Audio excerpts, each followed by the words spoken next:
മനസ്സുകൾ തമ്മിലുള്ള ഐക്യമാണ് ഒരു നല്ല കുടുംബജീവിതത്തിന് ആവശ്യം.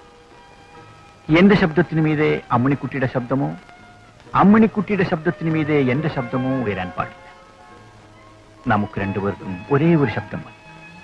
ആരും കേൾക്കാത്ത ശബ്ദം, സ്നേഹത്തിന്റെ ശബ്ദം.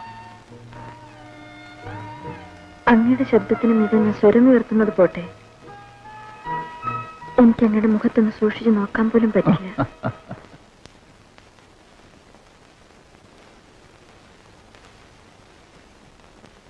അപ്പോഴേ കിടന്നാലെങ്ങനെയാ? ഭക്ഷണം കഴിക്കണ്ടേ? വേണ്ട. വേണ്ടെന്ന് വെച്ചാ? എനിക്ക് ആഹാരം വേണ്ടെന്ന്.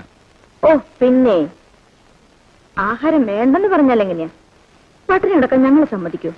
വന്ന് ആഹാരം കഴിച്ച്. ഞാൻ ഉറങ്ങാൻ പോവാണ്. കേസ് ഒന്നും വാദിക്കാൻ പോകണ്ട.